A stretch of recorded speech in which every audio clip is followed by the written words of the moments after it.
So alhamdulillah kita dah selesai. Ambil masa juga ya. Hampir setengah jam ataupun lebih sikit. InsyaAllah.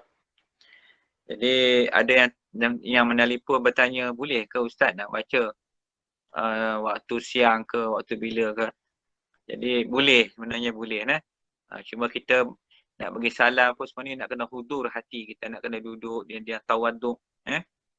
Jadi itu lebih aula, lebih baik lagi kan daripada kita duduk berjalan motor tu tempat kan, sebab dia bila kita nak menghadap Nabi ni, macam kita pergi Madinah tu, kirim salam daripada Rasulullah tu, terasa Rasulullah tu depan kita. Sebab tu bila kita sebut Assalamualaikum. Assalamualaikum ni ka tu maksud dia, ka tu kamu, di depan kita je. So bila kita beri salam kat Rasul tu, mana kita nak kena hadir tu, dan Nabi hadir depan kita. Masalah nampak tak nampak tu cerita lain, tapi Nabi tu ada bersama dengan kita. Setiap kali kita bagi salam kepada Nabi. Jadi sebab tu bila kita duduk dalam majlis ni, majlis yang sangat-sangat mulia, yang sangat-sangat diraihkan oleh Allah Subhanahu Wa Taala. Lagi dekat dengan Nabi, macam orang selawat lah. Lagi dekat dengan Rasul, tu lagi tinggi kemuliaan yang Allah akan kurniakan kepada kita nanti. Baik, kemudian kita selawat. Demikian juga selawat. Duduk elok-elok. Sebab hadirkan hati itu, apa yang kita baca. Paling tidak, hadirkan nur Rasul itu ada depan kita. Sebab itulah kemuliaan Nabi Muhammad SAW, mukjizat dia. Allah berselawat. Malaikat berselawat. Kita tak nak selawat. Selawatlah. Selawat. 10 kali sehari pun lepas solat. Selawat. Kemudian kita bersalam ke malaikat Jibril. Assalamualaikum. Assalamualaikum tu dengar dia Jibril. Malaikat Jibril tu dengar. Salam kita tu. Assalamualaikum. Wa ya Mikail. Salam kepada Mikail. Salam kepada Israfil. Salam kepada Azrail. Beriman kita kepada malaikat. Ini tanda kita beriman kepada malaikat. Selain daripada kita beri salam kepada mereka, kita juga sentiasa ingat akan tugas-tugas mereka sebagai tentera-tentera Allah SWT. Jadi, sebab kita faham malaikat ni kekuatannya Masya Allah. Tersangat besar. Tersangat hebat kekuatan mereka. Baik, kemudian seterusnya kita beri salam kepada Sayyidina Bulian, iaitu Nabi Khidir AS. Ini keturunan ni nasab ni. Sampai kepada Nabi Nuh. Itu Nabi Khidir. Nabi Khidir tu banyak banyak kalau dalam amalan-amalan tasawuf ni, amalan sufi ni, Nabi Khidir tu tak berenggang biasa ada dalam mana-mana amal pun. Kemudian salam kita kepada khalifah yang 4, Abu Bakar, wa ya Umar, wa ya Uthman, wa ya Ali. Ingat kita kepada khalifah Amirul Mukminin, pemimpin kepada orang-orang yang beriman. Kemudian salam kepada mursyid kita, iaitu Syekh Abdul Qadir Jalani, yang gelaran dia sangat banyak, dipanggil sebagai Ghausul Azam ataupun Sultanul Awliya, kerana beliau adalah sultan kepada sekalian para awliya di atas muka bumi ni. Itu pangkat dia yang sangat dimuliakan dan ditinggikan oleh Allah Subhanahu Wa Taala. Baik, itu yang kemudian salam kepada seterusnya kepada maksa mina yang kita bincang dulu, iaitu penjaga gua itu ataupun disebut sebagai Ashabul Kahfi. So, alhamdulillah, bolehlah follow, bolehlah ikut amal-amal tu. Okey, baik, alhamdulillah. So jadi malam ni kita ada saya nak bicara sedikit pada malam ni, iaitu tentang 5 amalan yang bisa mengantarkan seorang itu masuk syurga Allah. Ini satu perkara yang amat penting lah. Ini sebagai satu amalan kita. Malam ni ini tanda kita beriman kepada Allah. Tajuk kita masih tajuk tentang keimanan kita kepada Allah Subhanahu Wa Taala. Jadi kita lihat ada 5 amalan yang boleh mengantarkan kita masuk, yang boleh membawa kita masuk ke dalam ke dalam syurga Allah Subhanahu Wa Taala. Yang pertama sekali ialah ayatul kursi. Ayatul kursi ni yang kita baca tu, Allahu la ilaha illa huwal hayyul qayyum. Yang kita baca tu. Selalu kita baca lepas solat. Itu dipanggil ayatul kursi. Ayatul kursi ni kata dari Abu Umamah radhiyallahu anhu, dia berkata bahawa Nabi SAW bersabda, mafhum dia. Siapa yang membaca ayatul kursi setiap selesai solat, tidak ada yang menghalanginya masuk syurga selain kematian. Mana orang yang baca tiap-tiap kali solat tu ayatul kursi, tak ada siapa yang boleh menghalangkan, melainkan kematian dia je. Memang dia jalan dia dah menuju ke syurga dah. Tak ada halangan. Memang diberikan oleh Allah. Jadi sebab itulah, lepas kita baca semalam, kita ada bicara tajuk semalam, ingat tak? Yang kita nakkan pahala 7 petala langit, 7 petala bumi. Apa dia ayat dia? Selepas kita memberi salam ke kanan ke kiri, ambil tangan, tak atas ubun-ubun, tarik turun ke muka, apa kita baca? Allahumma hawwin alaina fi sakaratil maut. Lepas tu kita baca apa? Ingat lagi tak semalam? Jangan lupa pula semalam kita baca apa? Ingat tak semalam? Itulah kadang-kadang bila mari macam ni kadang-kadang dah terlupa dah. Yang kita baca semalam. Ulang balik. Alhamdulillah. Alhamdulillah apa?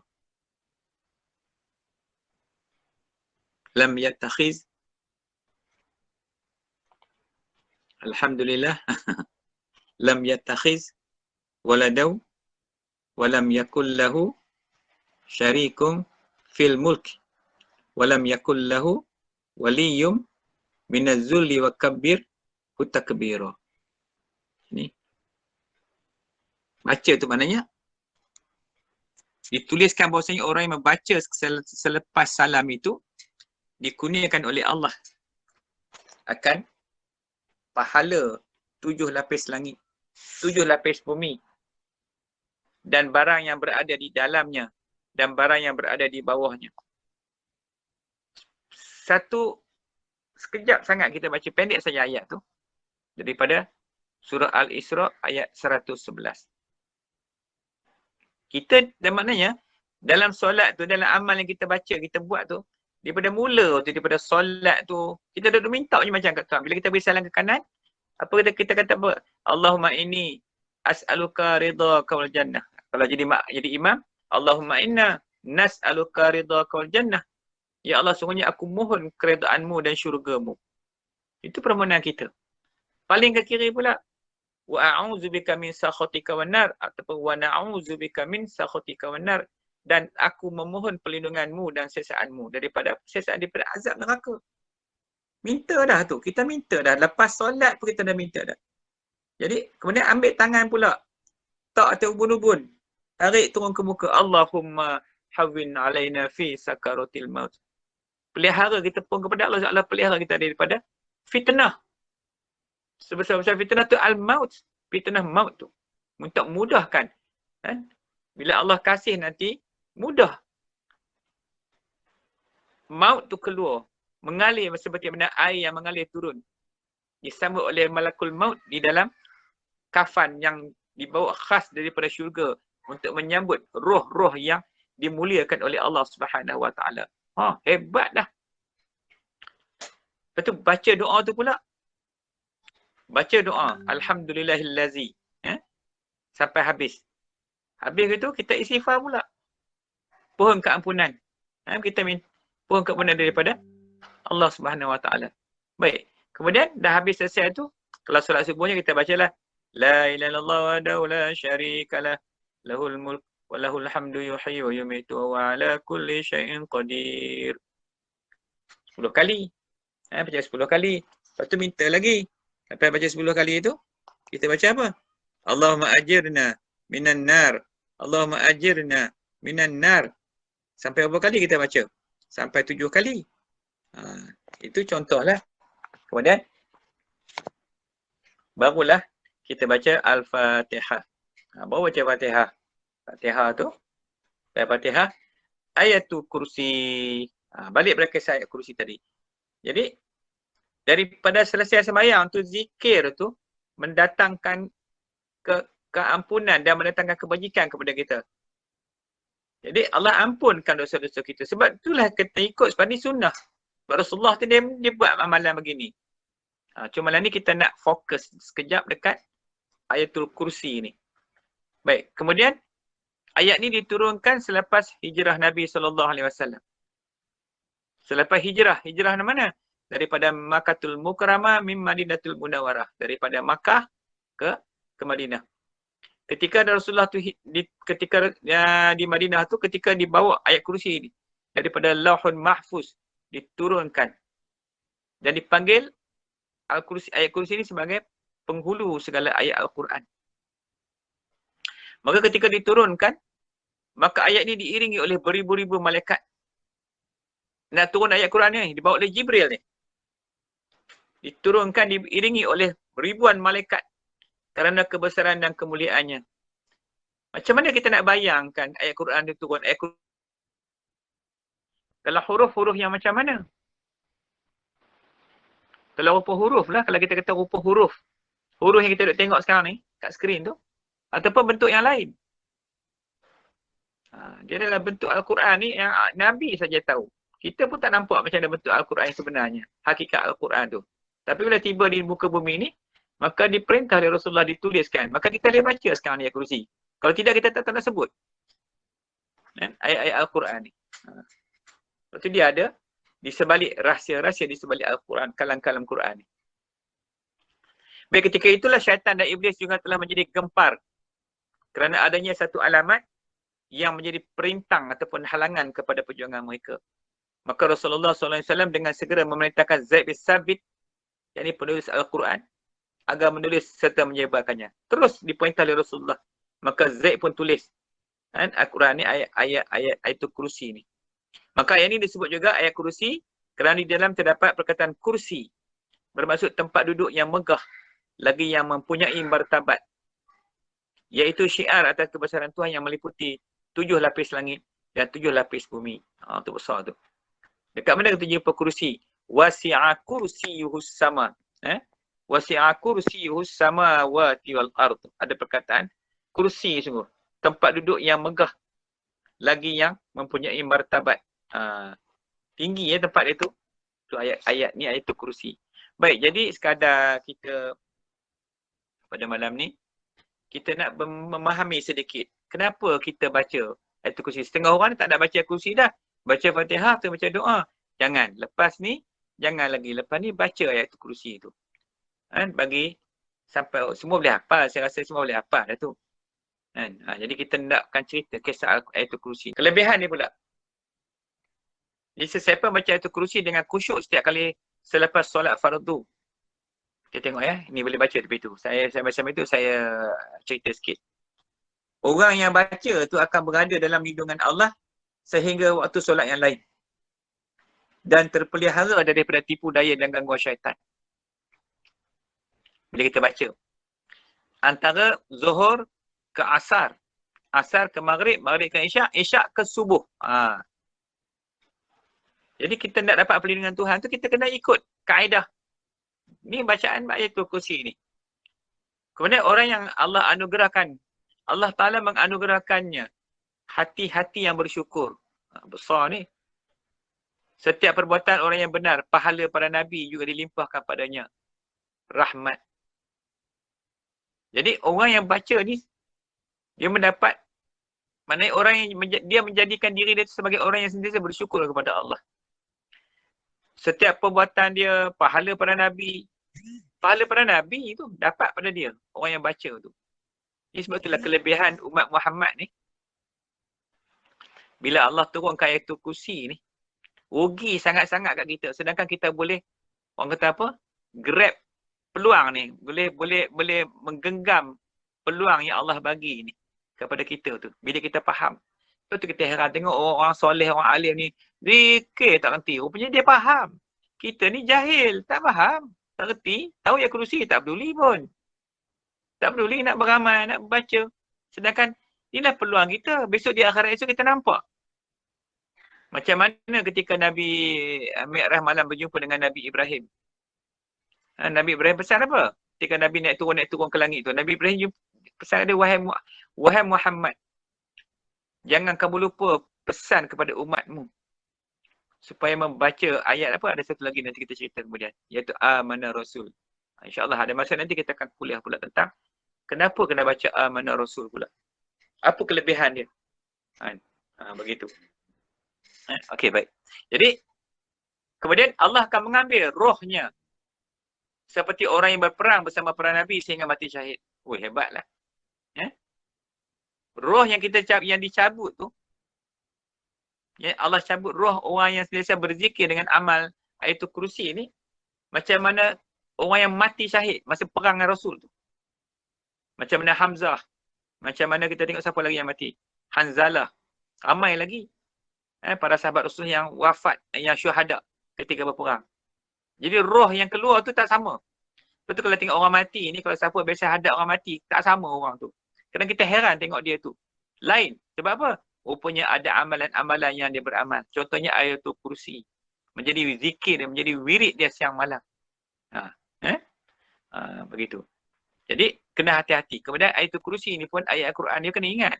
Kita nak ambil beramalan, kena jaga baik-baik, kena ambil ijazah molek-molek. Betul-betul sebab ayat-ayat ni pun ada penjaga dia.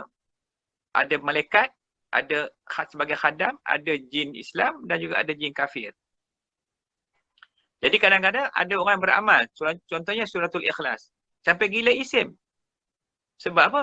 Bukan salah ayat qul huwallahu tu, tetapi salah sebab dia tak mengambil dengan keadaan, dengan ijazah yang betul. Main jumpa dalam buku, dalam Google, tengok kisah bagus, baca. Lama-lama dia jadi panas. Panas tu bukan sebab salah ayat, sebab jin, khadam jin tu setan, iblis yang duduk tunggu kat situ, yang datang duduk sebelah dia tu. Lama jadi panas, orang panggil gila apa? Gila isim. Cakap seorang, naik duduk tidur atas pokok, tu. Hati-hati lah, beramalan ni pun kena hati-hati sebab tu dia ada, kena berguru. Tak boleh kita main ambil gitu je. Kena ada guru yang kita nak ambil tu. Baik, kemudian yang keempat, terpelihara dari kekerasan malakul maut. Satu. Terpelihara. Maknanya, malaikat maut ni, keras dia ambil nyawa ni memang keras. Tapi dengan sebabkan berkat Ayatul Kursi ni, maka datang kelembutan. Macam mana malakul maut ambil nyawa Rasulullah, contohnya begitu. Ambil nyawa para awliya yang sangat lemah lembut. Tu. Kemudian dibangkitkan bersama para mujahid yang berjihad beserta para anbiya. Dibangkitkan di pada mahsyar besok, ketika bangkit daripada kubur, duduk dengan kumpulan-kumpulan mujahidin. Yang ni orang yang berjihad di jalan Allah Subhanahu Wa Taala. Untunglah kan?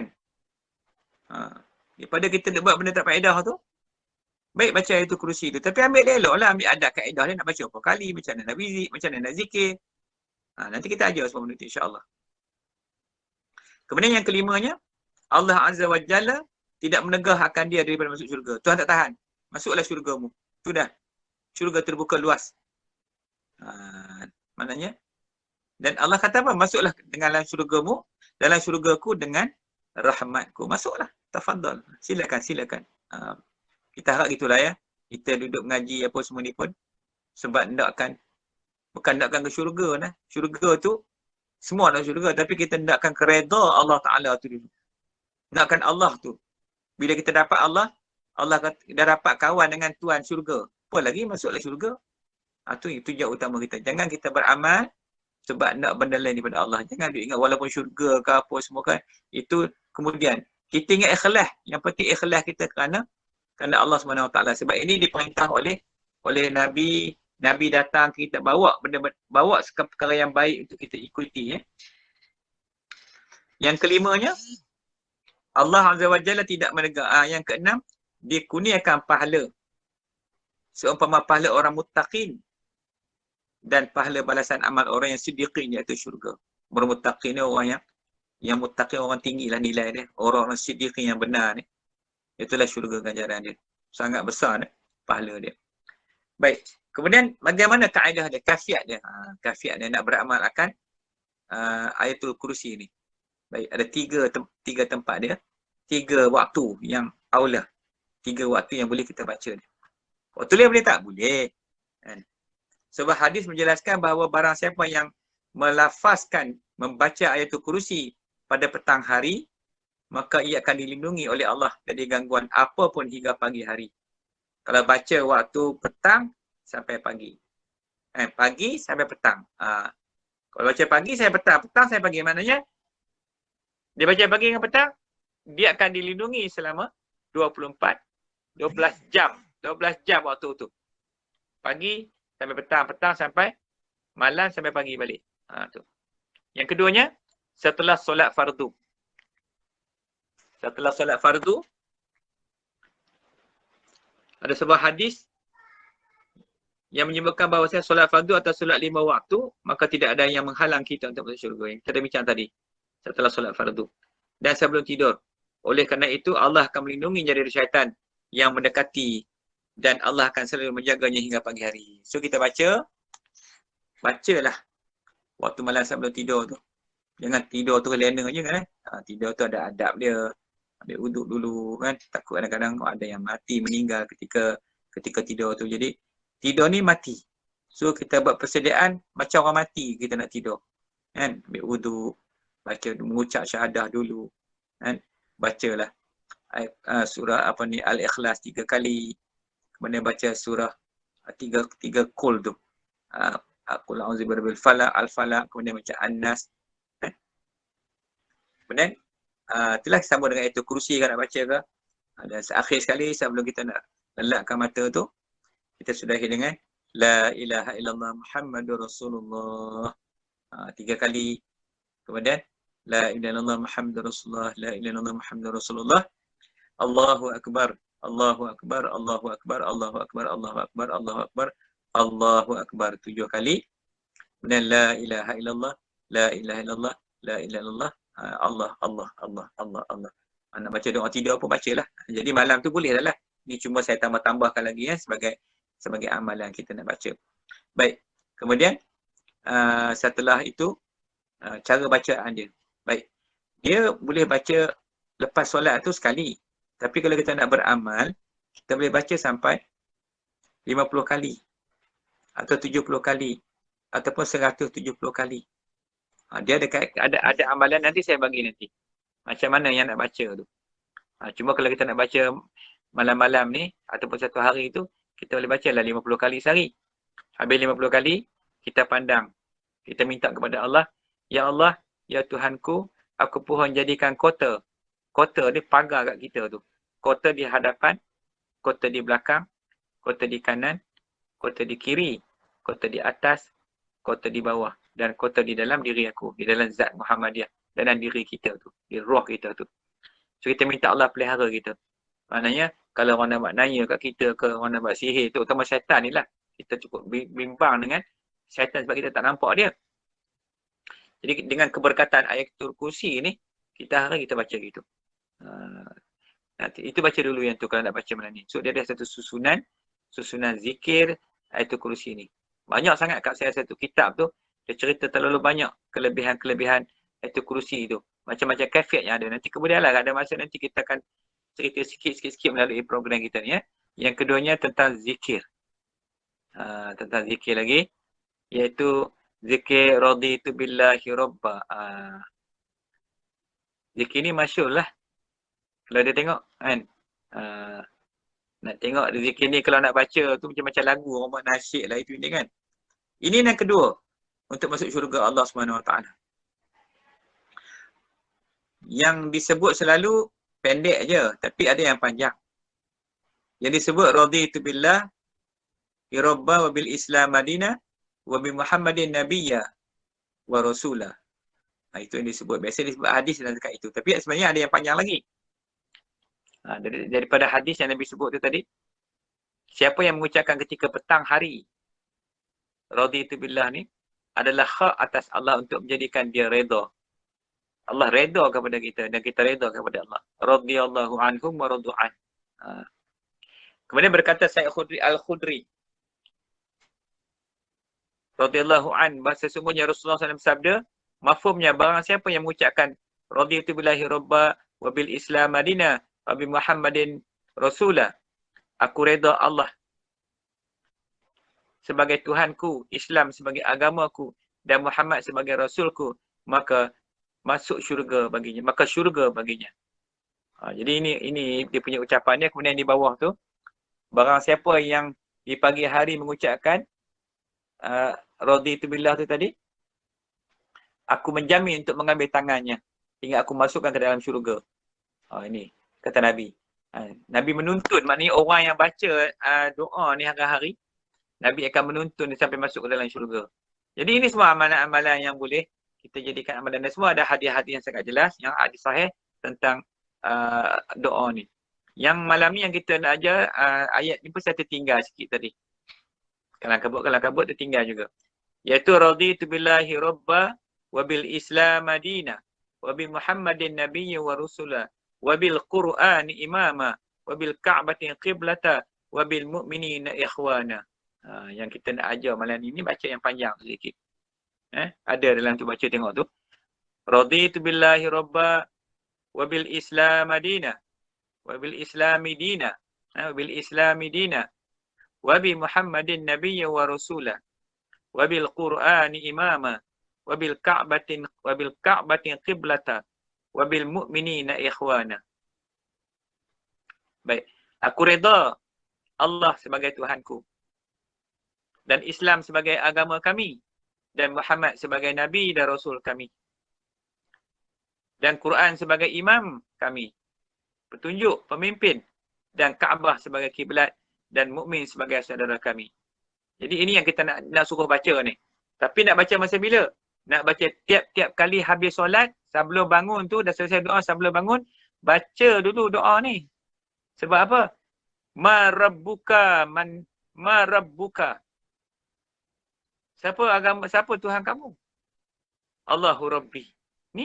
Ni soalan ni, kalau ada soalan bocor lah ni. Siapa Islam? Apa agamamu? Apa agamamu? Wabil islami dina. Dan Islam tu agamaku. Man nabiyuka? Siapa nabimu? Nabi Muhammad. Quran? Siapa imam kamu? Quran. Mana kiblat kamu? Kaabah. Mana saudara kamu? Orang-orang mukmin.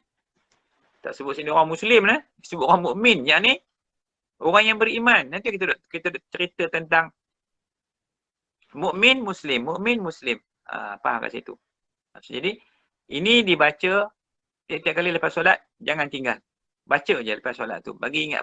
Tak apa, dia zikir. Doa ni tak baca je. Yang panjang tu.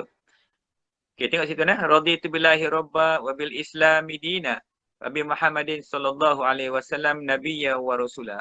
Dia banyak hadis. Ada ketika hadis Nabi sebut yang ni, ada hadis sebut yang ni. Ambillah mana-mana yang kita bagi ni, dah boleh dah untuk membacanya. Itulah yang sekadar yang malam ni saya rasa yang secara ringkas untuk majlis kita pada malam ni. Mudah-mudahan kita mendapat mabrur daripada Allah Subhanahu Wa Taala, dan kita balik kembali kepada Allah. Jadi saya jangan lupa, siapa dah order buku ni, kerukunan nanti banyak benda saya nak ajar ni tentang doa dalam ni kan. Jadi kalau siapa-siapa yang ada sempat beli tu, boleh belilah perukunan ni. Dia ada doa-doa yang boleh yang kita berkongsi dalam ni, dan semoga yang mana dapat peluang membaca boleh belajar dalam ni. Dan ni sangat banyak doa dia yang nanti saya akan tunjuk satu persatu doa apa yang kita nak baca tu nah. So insya-Allah mari kita sudah majlis dengan doa. Bismillahirrahmanirrahim. Alhamdulillahirabbil alamin wassalatu wassalamu ala asyrafil anbiya'i wal mursalin wa ala alihi wa sahbihi ajma'in.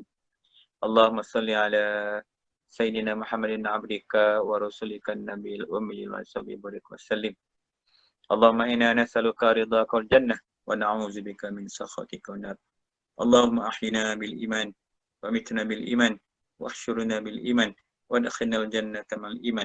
Allahumma tsabbitna ma'al iman وأخرجنا من الدنيا مع الإيمان وخدم لنا من الجن مع الإيمان اللهم عافنا من كل بلاء الدنيا وعذاب الآخرة والشر الدنيا وشر الآخرة غفر الله لنا ولهم برحمتك يا أرحم الراحمين ربنا تقبل منا دعاءنا إنك أنت السميع العليم ربنا هب لنا من أزواجنا وذرياتنا من قرة أعين واجعلنا للمتقين إماما اللهم اغفر لنا ذنوبنا يا الله ولوالدينا يا وارحمهما كما ربيانا صغيرا اللهم اغفر للمسلمين والمسلمات والمؤمنين والمؤمنات الأحياء برحمتك يا أرحم الراحمين ربنا آتنا في الدنيا حسنة وفي الآخرة حسنة وقنا عذاب النار وادخلنا الجنة مع الأبرار يا عزيز يا غفار يا رب العالمين اللهم اختم لنا بحسن الخاتمة ولا تحتم علينا يا الله بسوء الخاتمة وصلى الله على سيدنا محمد وعلى آله وصحبه أجمعين سبحان ربك رب العزة عما يصفون وسلام على المرسلين والحمد لله رب العالمين